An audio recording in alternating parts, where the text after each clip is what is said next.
Salut à tous! Alors aujourd'hui on se retrouve pour un petit make-up comme tous les samedis. Et aujourd'hui on va faire un petit peu un shop my stash. Je sais pas si vous connaissez le principe, mais en gros le but c'est d'aller dans ces armoires et de prendre des produits qu'on a déjà. Et en gros de se maquiller avec ceux qu'on a déjà. Donc aujourd'hui vous verrez pas de nouveautés. Enfin vous verrez peut-être des produits que vous n'avez jamais vus en vidéo, mais je vous les aurais sûrement déjà montrés dans des hauls où je vous en aurais déjà parlé. Et là je vais les retester et voir un petit peu. Aujourd'hui la pièce principale de mon make-up ça va être ces deux petites palettes Révolution en collaboration avec Friends, que j'ai toujours pas utilisé alors qu'elles sont trop belles, donc je m'étais dit qu'il était temps de le faire. Il y a du coup la Chandler qui est celle-ci un petit peu couleur nude et la Joey qui est la bleu pâle. La Chandler elle se présente comme ceci avec une base de bleu et de rose. Et la Joey c'est vraiment une palette un petit peu arc-en-ciel, elle est super belle aussi. Donc écoutez, on va essayer de faire un petit make-up avec ça. J'ai très envie d'utiliser les bleus parce que je les trouve trop beaux, mais j'aime aussi beaucoup ce rose là, donc je sais pas encore trop ce que je vais faire. Est-ce que je ferais pas un truc un peu asymétrique? Je sais pas trop, on va voir, mais je pense que ça peut être cool. J'ai déjà fait mes sourcils, je suis venue redessiner le dessous, appliquer ma base à paupières et mon fard à paupières couleur char. Donc on peut vraiment directement commencer avec les fards et je vais commencer par l'œil gauche avec la teinte Hello Mr. Bing qui est un bleu pastel que je vais venir mettre ici dans la partie interne. Alors c'est vraiment très très clair comme bleu, donc je suis pas sûre que ça se verra des masses, donc je vais peut-être le mélanger avec le bleu d'à côté. Ouais, effectivement ça se voit pas trop. Comme là ça se voit pas des masses, je vais prendre le fard Trebbiani, donc de la palette Joey qui est le Var. C'est un fard plus flashy, donc normalement ça devrait mieux prendre, malgré les fards qu'il y a en dessous. Et je vais venir appliquer ça sur la première moitié, je dirais à peu près, de mon creux. Alors c'est quand même assez poudreux et c'est pas... je vais pas dire que c'est pas très pigmenté, parce que c'est pigmenté, mais c'est pas une pigmentation de l'extrême, quoi. Je dois quand même bien y revenir.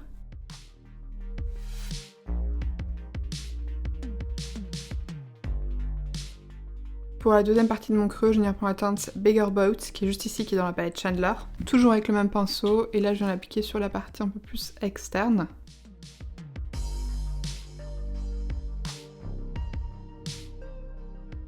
Ouais, c'est pas foufou hein, quand même.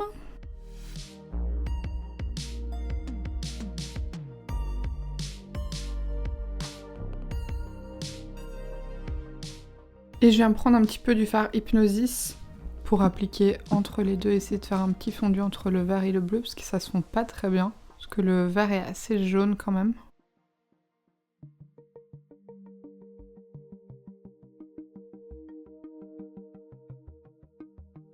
C'est assez décevant parce que je sais pas si vous voyez le bleu dans la palette et si vous voyez ce que ça fait sur mon œil, mais donc je vais essayer un petit peu plus le tapoter pour essayer d'avoir quand même un petit peu intense.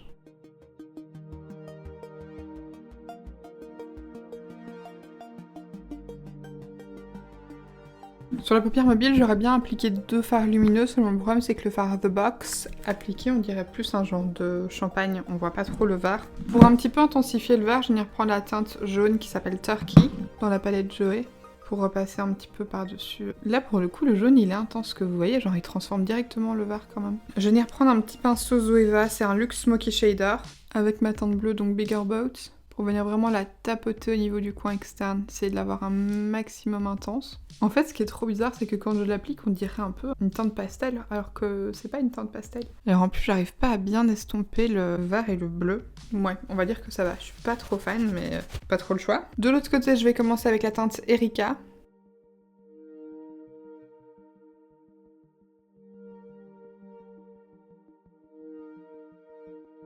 Ok, bon là, ça fait 3 fois que je la prends et qu'on ne voit rien, donc non. Je vais commencer avec un peu de la teinte Turkey, d'abord, histoire d'avoir aussi deux teintes un peu comme l'autre côté. Je vais pas aller trop loin avec, parce que là, pour le coup, de ce côté-ci, je voudrais vraiment mettre le rose en avant. Et donc, par-dessus le jaune, je vais essayer de prendre un peu de Erika. Vous voyez que j'en prends sur le pinceau. Mais enfin, ça se mélange même pas au jaune, ça ne fait rien du tout.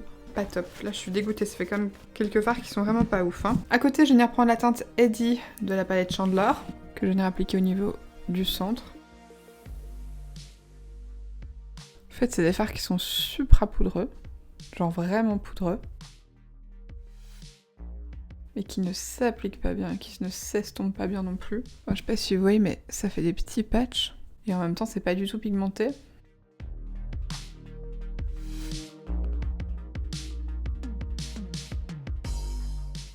Je reprends un peu de Turkey. Alors après, quand j'essaye ça, je garde en tête que ce sont des palettes qui sont pas chères. Cela dit, j'ai eu des fards Primark et des fards Makeup Revolution qui étaient de bien meilleure qualité. Ensuite, dans la palette Joey, je vais venir prendre la teinte Mary Angela, que je vais venir appliquer au niveau du coin externe. Ok, là c'est déjà mieux.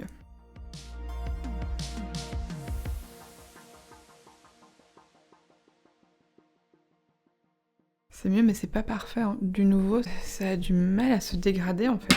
Je vais venir prendre le côté propre de mon pinceau plat. Vraiment venir appliquer ma couleur au niveau du coin externe.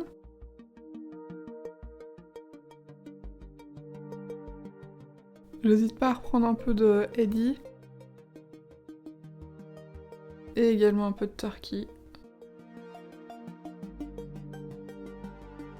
Sur mon côté bleu-vert, je vais venir prendre le fard Tulsa, qui est du coup le bleu lumineux, qui est très beau. Et je vais venir l'appliquer au doigt.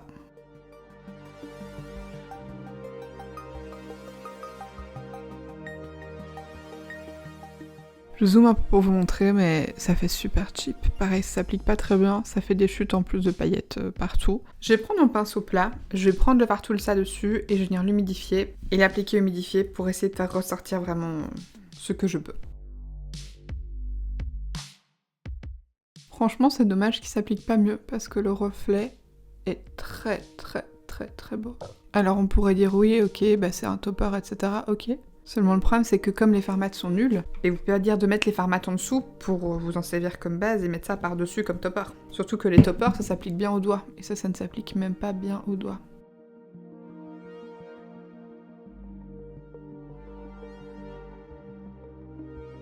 Je sais pas si vous allez voir, mais j'ai l'impression que ça se voit. En fait, on dirait que là où j'applique ce fard là, les autres fards s'en vont.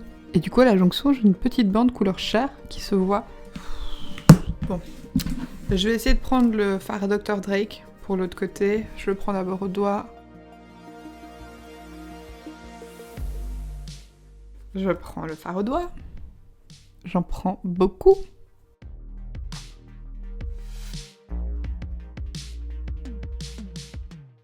Ok, ça va pas. Satisfaite, ça ne va pas du tout. Donc on va faire simple, parce que vraiment là ça me prend la tête. J'ai quand même testé 10 fards sur les 18. Ça va pas. Ça ne va pas du tout. Donc en fait, j'arriverai pas à faire un joli truc avec. Et j'ai pas du tout envie d'avoir un make-up moche, parce qu'après ça, je vais vous faire une autre vidéo.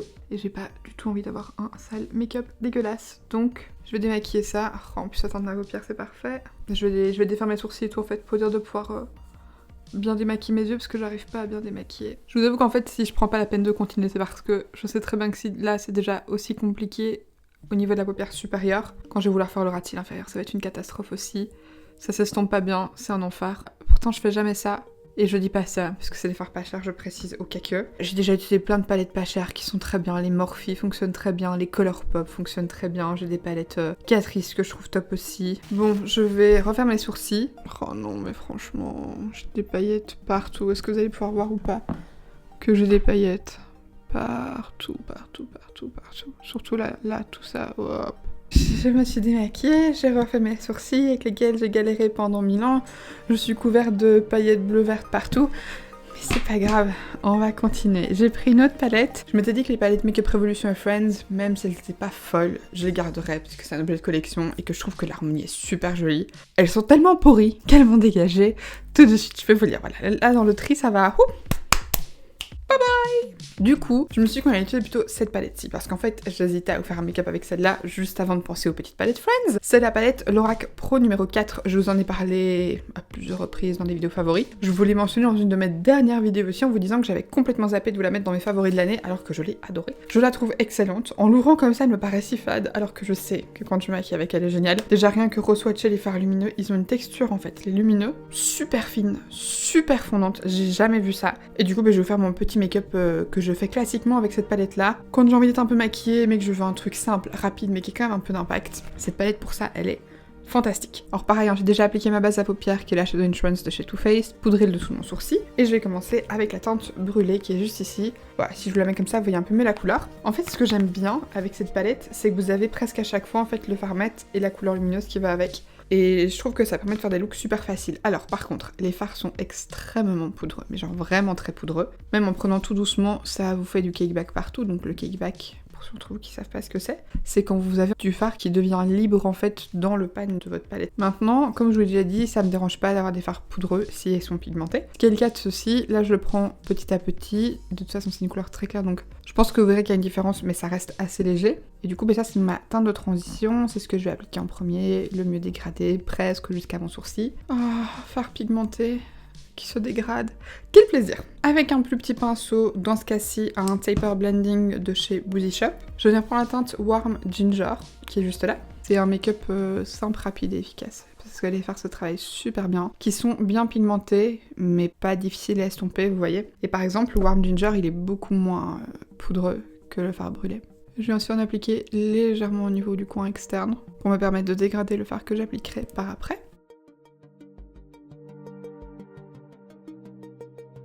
Toujours avec mon Taper Blender de chez Boozy Shop, je viens prendre un mélange des fards Cognac et Amaretto. Cognac c'est un marron plus foncé et Amaretto c'est un fard un petit peu rouge. Donc ça va me permettre de garder un sous-ton bien chaud au make-up. Et là je place ça principalement au niveau du coin externe de la paupière et du creux.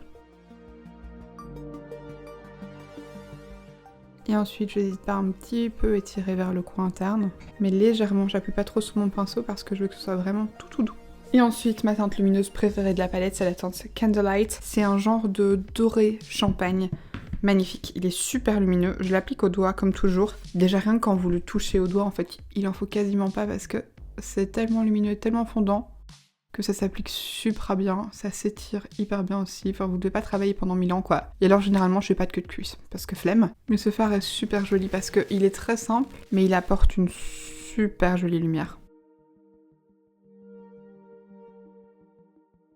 Je sais pas du tout si vous allez voir, mais c'est juste trop beau. Et ça franchement, si vous aimez pas porter des looks super colorés, super voyants au quotidien, c'est un make-up très simple, très flatteur sur toute couleur d'iris et toute forme d'yeux. Et ça se fait en 2 temps 3 mouvements. J'adore ce make-up. Je vous ai un peu dézoomé pour qu'on puisse passer au teint. Alors là, je me suis ressorti 6 fonds de teint que j'aimerais bien tester. Il sera totalement impossible pour moi de les tester tous les 6 là maintenant. Je vais me contenter du Studio Skin Full Cover de chez Smashbox. Je veux le retester en fait parce que j'ai pas été satisfaite les fois précédentes. C'est un fond de teint supposé tenue 24 heures, full couvrance, fini semi-mat. Et moi j'ai la teinte 1.05. J'avais avant la teinte 2. quelque chose, mais qui était beaucoup trop foncée. Celle-ci... ça va, mais c'est vraiment ma teinte d'hiver quoi. Et du coup en base, je voudrais aussi retester la Professional Pearl Primer, qui me semblait pas trop mal ma foi.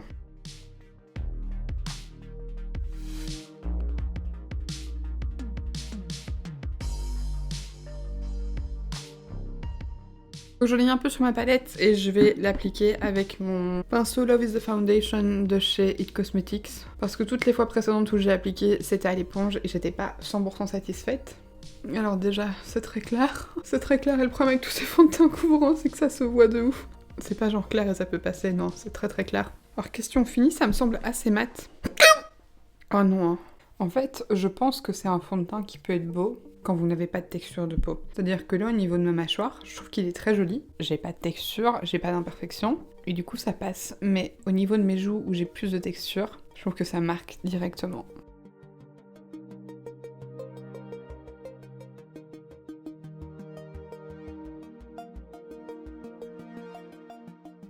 Alors en vrai je le trouve pas catastrophique, mais par contre je le trouve pas non plus spécialement beau. Pareil, je vous zoomerai un peu après pour vous montrer de plus près. Je sais vraiment pas du tout comment vous montrer ce que ça donne, en sachant que là j'ai pas mis anti-cerne donc forcément voilà. Ça camoufle très bien.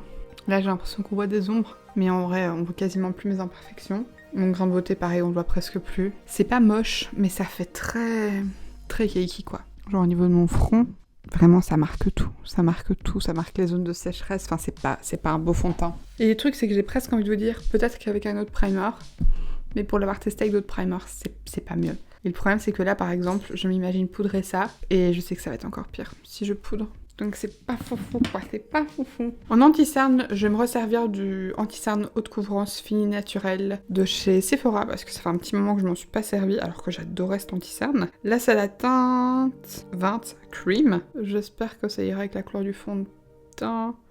J'ai peur que ce soit un peu foncé.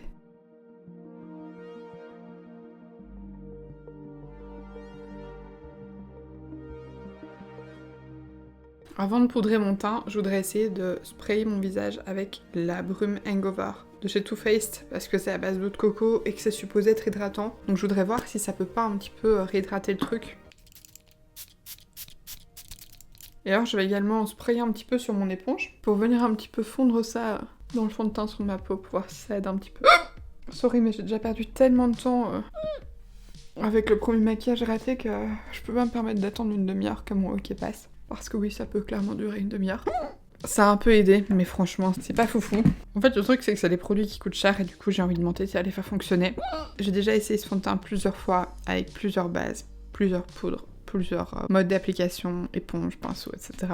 Et je trouve que ça va toujours pas. En fait, il vieillit très fort mon teint, il fait très maquillé. C'est-à-dire que j'adore avoir un teint bien maquillé et ça me dérange pas qu'on voit que je suis maquillée quand ça fait genre maquillé mais flawless. Là, ça fait maquillé, cakey. Mais guess what? Je ne vais pas recommencer mon teint parce que je n'ai pas le temps et surtout je n'ai pas envie d'en plus recommencer mon teint après avoir recommencé mes yeux. Donc pour sauver la situation, aujourd'hui j'ai envie de tester la poudre Fit Me mais la compacte qui est la Matte & Poreless. Alors la pauvre ressemble plus à grand chose, c'est la teinte 115 Ivory et j'ai envie de la tester avec ma houppette. Donc du coup je viens la prélever avec ma houppette tranquillement et je viens poudrer mon teint comme ça en espérant que ce soit bien.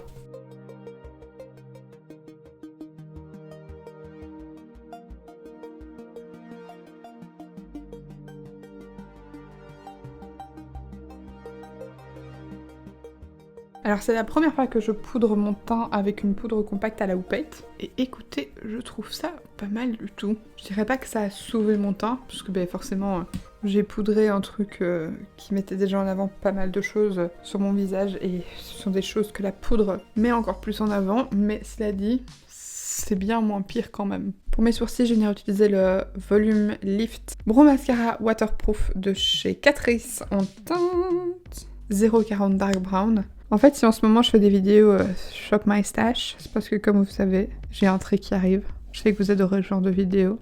Moi aussi, j'adore les faire, j'adore les regarder, c'est un de mes types de vidéos préférés. J'adore faire ça parce que faut savoir que ça m'arrive très souvent le soir de me commencer à regarder mes palettes, je swatch des fards, je swatch des machins, des rouges à lèvres, des trucs. Et je me dis, oh ça c'est trop beau, ouh là là, ça c'est plus du tout ok. Et là du coup, c'est un peu le bon moment de faire ça, mais avec vous en vidéo. J'ai pas remonté la luminosité, vous n'allez rien voir. Et là, j'ai pas trop envie d'appliquer du crayon parce qu'il me semble pas que d'habitude j'applique spécialement du crayon avec cette palette là. Ce que je vais faire du coup, c'est prendre mon pinceau carré de chez Morphe et prendre la teinte Warm Ginger qui est la deuxième teinte que j'applique au niveau de mon creux. Je prends pas la plus claire parce qu'elle va me servir à estomper et je prends pas les plus foncées parce qu'elles vont me servir à intensifier. Mais là, en fait, comme c'est un maquillage léger, je peux me permettre de faire ça sans mettre de crayon. Et vous voyez que les fards prennent super bien. Alors que pourtant, vous savez que je poudre vachement mon dessous d'œil. Je fais bien attention de relier le coin externe inférieur et supérieur. Ensuite, avec mon petit pinceau MSQ, je prends la teinte brûlée qui était la première teinte que j'ai appliquée. Et je viens dégrader ça en dessous de mon fard Warm Ginger. Ce qui est bien aussi avec ce genre de truc là, c'est que vous pouvez être un peu messy, c'est pas choquant. Et ensuite, je prends un tout petit peu de cognac et amaretto, toujours sur le même pinceau, mais très légèrement, pour les mettre en coin externe. Vous voyez que ça fait une légère différence, ça va quand même légèrement intensifier, et ça va permettre en plus de faire un meilleur accord avec le coin externe supérieur. Alors pareil aussi, vous aurez vu que c'est pas un make-up que j'ai super coupé, parce que là pour le coup ça me dérange pas que ce soit plus doux, plus fumé et moins...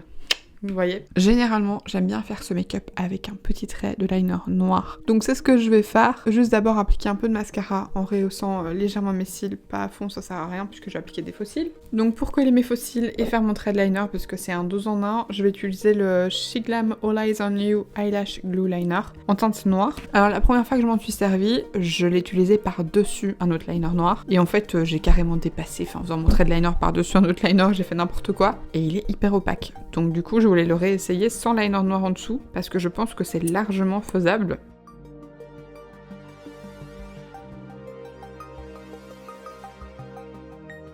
Alors par contre, si comme moi vous faites votre liner après vos cils, qu'est-ce que c'est un enfer parce que vous voyez pas grand chose.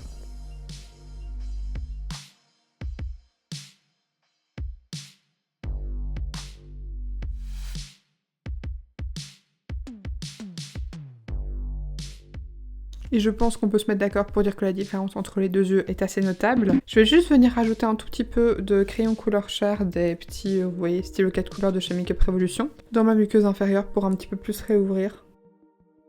Je vous zoome un peu plus pour que vous puissiez bien voir le make-up des yeux avec les fossiles. Mais franchement, je suis trop contente. Ces liners là, ils sont géniaux. Vous pouvez bien évidemment faire votre thread liner à part avant. Moi, je trouve que c'est tout aussi simple de le faire comme ça. Les fossiles sont super bien collés. Et surtout, ce que j'apprécie avec cette technique, c'est qu'ils restent collés. Les Forever Lils, déjà au moment de l'application, ça tenait pas. Mais alors en plus, vous laissez passer, je sais pas, une demi-heure et il y avait déjà plus rien de collé. Alors en bronzer, j'ai ça, qui n'est de base pas un bronzer, c'est une poudre de finition. C'est la Mineralized Skin Finish de chez MAC, que j'apprécie beaucoup, sauf que là, c'est la première teinte que j'avais prise. Et qu'en fait, sur ma peau, elle est trop foncée, c'est la Medium Tan. Donc je voulais voir si elle était utilisable comme bronzer, parce que sinon, du coup, je m'en séparerais. Je vais la prendre avec mon petit pinceau de chez Real Techniques, le faux bleu.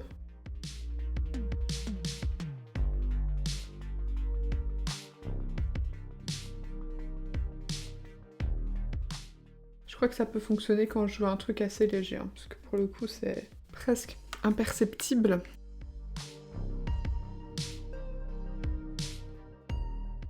Mon pinceau sent le parfum, mais c'est pas ce produit-là, donc je sais pas ce que c'est ce parfum-là. C'est très agréable. Je vais appliquer un fard en coin interne. Et pour ça, je viens prendre la teinte Soft Pearl mélangée avec un petit peu de Candlelight. Parce que Soft Pearl, c'est une teinte fort rose. Et je préfère que ce soit un petit peu doré par rapport au look que j'ai fait. Comme d'habitude, petit pinceau Detail Shader. Je prends plus de Soft Pearl que de Candlelight.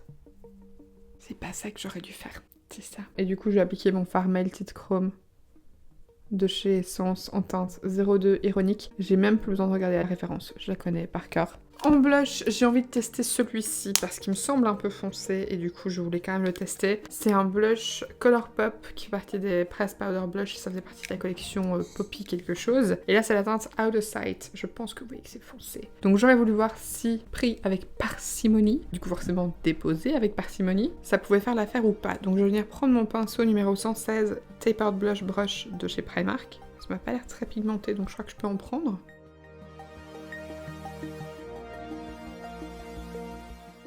Alors, la couleur n'est pas moche. Cela étant dit, c'est une matière assez sèche. Je me demande si je vous ai pas dit la même chose pour l'autre, le petit rose que j'avais essayé. Et du coup, je suis pas 100% satisfaite. Genre la couleur est vraiment belle, mais soit c'est le fond de teint et la poudre, etc. qui font que c'est trop sec et du coup ça prend pas bien. Soit je sais pas, parce qu'en plus normalement il est un peu nacré. Ça ressort pas sur les joues, ce qui me dérange pas parce que je suis pas trop fan. Ça manque de fondant en fait, et du coup ça se fond pas très bien, j'ai l'impression dans la peau. J'ai très envie de tester le Super Shock Cheek de chez Colourpop toujours, qui fait partie de la collection Tinkerbell. C'est la teinte Magic Moon qui avait un joli reflet et qui ont des textures beaucoup plus fondantes, donc je voulais tester ça. Ouais, c'est mieux. C'est mieux parce que ça se fond mieux en fait. Et en highlighter, je vais venir prendre celui-ci de chez Makeup Revolution en collaboration avec les Aristochats, qui est du coup la teinte Duchesse, la maman chat. Je vais prendre ça avec mon pinceau highlighter habituel qui est celui de chez Morphe, parce que c'est pas un highlighter qui m'avait l'air super pigmenté, et je sais que celui-là il prélève vraiment bien les matières. Ouais, faut quand même en prendre pas mal, hein.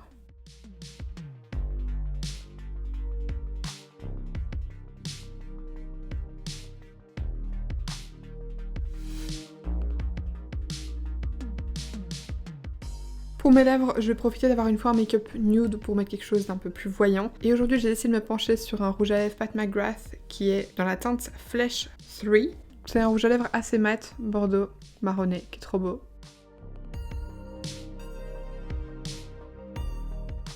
Voilà pour le résultat du look avec la palette Lorac Pro 4. Après bien des galères, on sera enfin arrivé à faire un look correct. Cela dit, c'est pas plus mal parce que comme ça m'aura permis de vous montrer en action cette palette que je trouve juste fantastique. On n'entend plus du tout parler de cette marque-là, mais je trouve que leur fard à paupières, je sais pas si c'était déjà de cette qualité-là à l'époque, mais si c'est le cas, franchement, si la qualité n'a pas changé, je suis assez choquée parce que c'est des fards qui sont d'extrêmement bonne qualité, encore maintenant en 2022. Malheureusement, elles sont plus disponibles sur Boozy Shop, mais il me semble les avoir vues sur Notino, si jamais ça vous intéresse. Et je suppose que ça doit être disponible aussi sur d'autres sites. Vous avez des teintes assez froides aussi, hein. Moi je me suis concentrée principalement sur les tons chauds parce que c'est ce que je préfère. Et alors je vais quand même vous swatcher quelques fards lumineux parce qu'ils sont trop beaux quoi, et ils méritent vraiment d'être swatchés.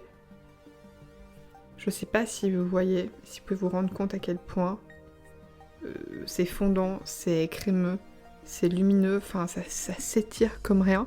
La lumière qui s'en dégage est super belle. Vous voyez, moi c'est un peu ça que j'aurais attendu dans les palettes Naked. C'est des fards comme ça qui sont fins, parce qu'ils sont fins en texture, mais qui dégagent une super jolie lumière. Je pense que voir que sur mes paupières, c'est super beau. Le maquillage fait hyper fondu. Voilà, ça m'aura un peu permis de faire mon mea culpa, de ne pas l'avoir mis dans mes favoris de l'année.